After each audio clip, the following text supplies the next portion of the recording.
Mahkamah Konstitusi meminta ambang batas parlemen 4% segera direvisi setelah dikabulkannya sebagian gugatan Perludem.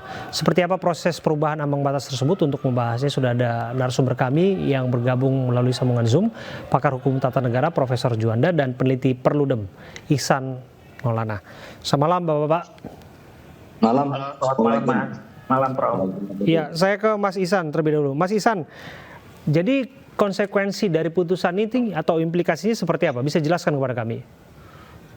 Ya, pertama konsekuensinya artinya penerapan ambang batas 4% masih tetap digunakan ya untuk pemilu 2024. Meskipun kami sebagai pemohon sebetulnya meminta untuk ditinjau ulang itu dari penyelenggaraan pemilu tahun 2024 atau pemilu saat ini. Oke. Tapi yang kami melihat ini bagian dari penataan yang dilakukan oleh Mahkamah Konstitusi untuk memperbarui ya ambang batas parlemen yang kita tahu hari ini sangat tidak efektif karena banyak suara terbuang gitu ya, dan berdampak pada tidak dapat terkonversinya sebagian besar kursi.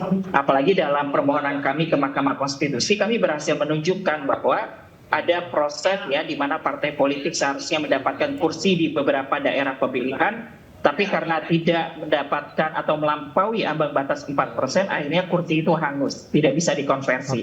Nah itu kan jelas tidak berkepastian hukum dan membangkangi ya aturan yang ada di dalam konstitusi. Idealnya menurut Anda berapa Mas Ihsan?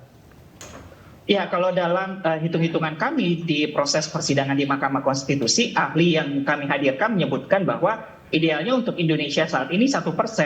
Kalau 1% saja itu dikonversi masih ada 2,3 juta suara yang terbuang begitu ya. Tapi angka itu jauh lebih baik dibanding 4% yang angka terbuangnya bahkan sampai dengan 13 juta. Tentu ini sangat tidak efektif sekali. Oke, saya geser ya ke Prof. Juanda. Prof. Juanda, Anda barangkali punya analisis mengapa putusan ini berlakunya untuk pemilu 2029. Kalau harapannya tadi dari pemohon dalam hal ini Perludem dan kawan-kawan efektif bisa dilakukan di hasil pungutan suara 2024. Ya, saya kira memang sebenarnya prinsip dalam pemberlakuan sebuah keputusan itu kan ke depannya tidak berlaku surut atau non-retroaktif. Ya. Nah, sebenarnya persoalannya apakah 2024 ini masih proporsional seandainya diterapkan. Sebenarnya kalau mau ya Mahkamah Konstitusi itu melihat secara real prinsip yang ada di dalam gugatan Perludem ini adalah untuk supaya mengurangi banyaknya suara-suara yang terbuang. Nah, kalau itu prinsip yang akan diwujudkan, maka saya kira sebenarnya tidak ada masalah diterapkan 2024. Sementara putusan KPU tentang siapa pemenang dan siapa yang menjadi anggota dewan yang memenuhi syarat itu kan belum. Saya kira sebenarnya saya lebih setuju ini diterapkan pada 2024 sehingga. Tapi kan kalau dikembalikan kepada DPR kan prosesnya bisa berbelit-belit. Bagaimana?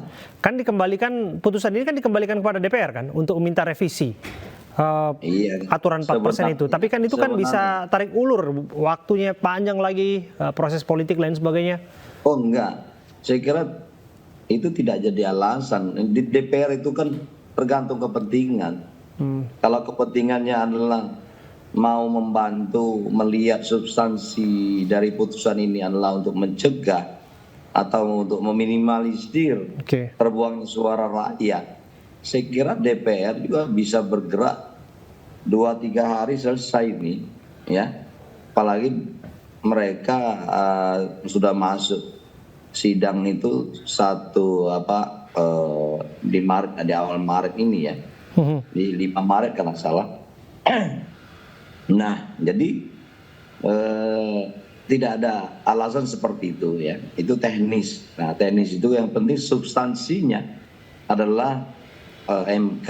Kalau saya lihat tadi, MK itu kan memutuskan hal ini sangat prinsipil. Nah, cuman memang saya kira MK tidak melihat karena soal-soal waktu sekarang untuk diterapkan pada 2024, tetapi mungkin saja melihat ya untuk bagaimana signifikansi dan rasa keadilan saja nanti.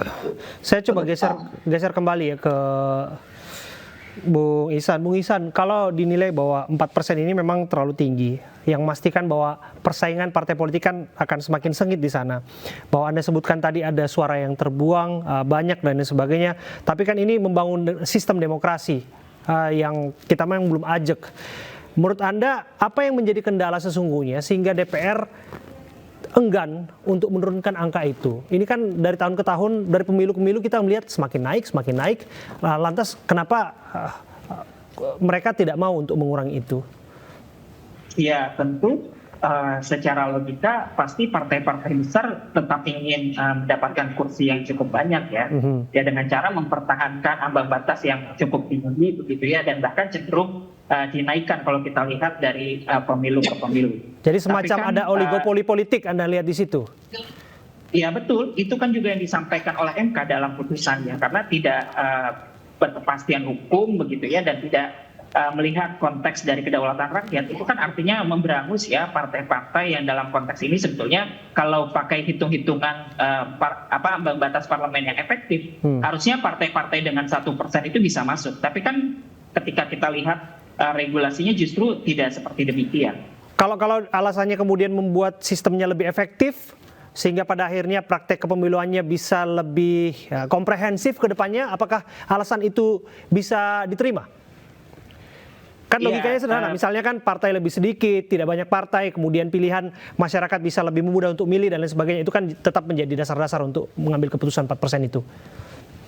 Iya, dari permohonan kami ke Mahkamah Konstitusi kan kami berhasil menunjukkan, Mas Abraham, bahwa dengan partai yang ada saat ini ya, dari proses pemilu 2004 sampai dengan 2019, bahwa penyederhanaan itu tidak tercapai.